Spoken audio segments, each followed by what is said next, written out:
Good morning, everybody. This is one of the many days that I feel very privileged to represent the host country of the United Nations, so as to have the chance to address you on such an important occasion. On behalf of the United States, I wish to convey our deepest and most heartfelt condolences to Her Majesty Queen Sirikit, her children and grandchildren, and to the people of Thailand on the passing of His Majesty King Bhumibol Adulyadej. His Majesty was not only a lifelong friend and partner to the United States, but he also had deep personal ties to our nation.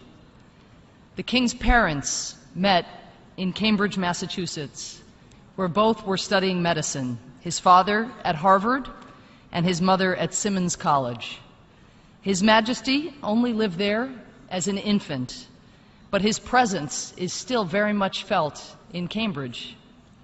I can speak with a bit of authority on this subject because before I had the privilege of serving in the Obama administration, I was a professor in Cambridge at Harvard's Kennedy School of Government, and my walk to and from campus often took me through King Bhumibol Square, which sits adjacent to the Kennedy School and was named in honor of his birth.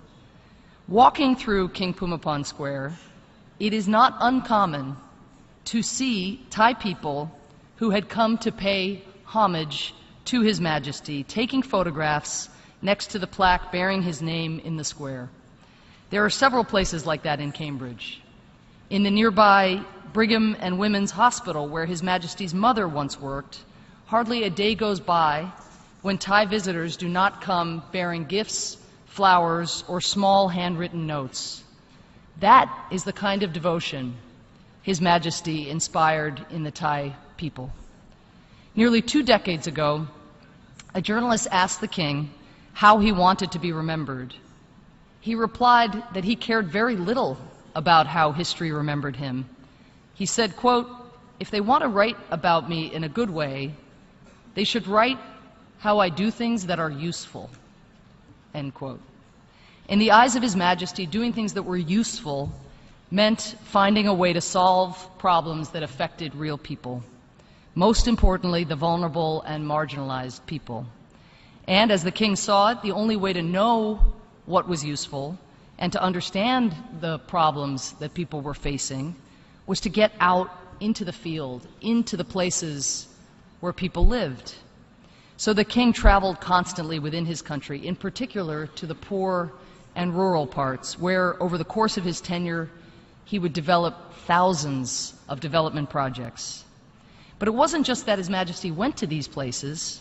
We see leaders do that a fair amount. It was also how he went. He made a point of meeting directly with locals, be they fishermen, rubber or rice farmers, or primary school students. When he met with officials, he would choose those working at the very grassroots, agronomists, school teachers, policemen. And His Majesty was more than just a keen observer.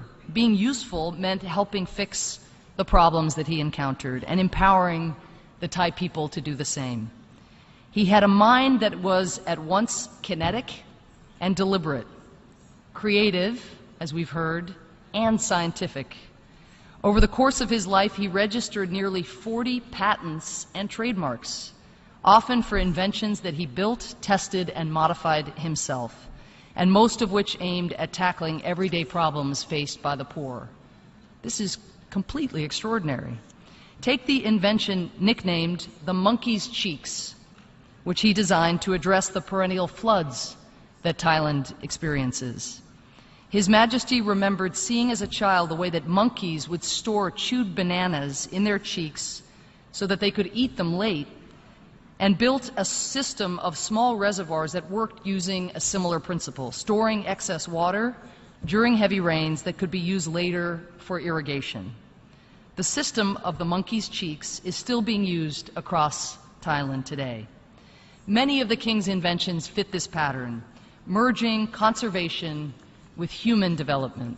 He was decades ahead of the curve in recognizing that what was environmentally sustainable was crucial to the long-term health of communities. Let me conclude. In June 1960, His Majesty returned to the United States at the invitation of then-President Dwight Eisenhower. He was asked to address a joint session of the U.S. Congress. He was just 32 years old. Speaking to Congress, His Majesty said that he had accepted the invitation in part because of what he called the natural human desire to see my birthplace, Cambridge, which he returned to on that trip. But he also came, he said, to affirm our two nations' unique friendship and shared values.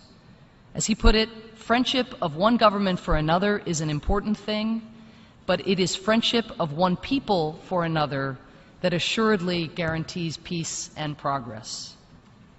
His Majesty told members of the U.S. Congress that there was one tradition valued above all others for the Thai people, the commitment to family. He said, quote, "The members of a family are expected to help one another whenever there is a need for assistance. The giving of aid is a merit in itself. The giver does not expect to hear others sing his praises every day, nor does he expect any return. The receiver is nevertheless grateful. He too, in his turn, will carry out his obligations." End quote. Now, the king was speaking about the bonds and generosity among members of Thai families. But in retrospect, his words can just as easily be applied to the way that he lived his life, a life of always looking for ways to be useful to those in need, a life of giving and of serving every single day, not to earn praise, not to get something in return, but rather because that is what one does for family. And His Majesty considered all the people of Thailand to be his family.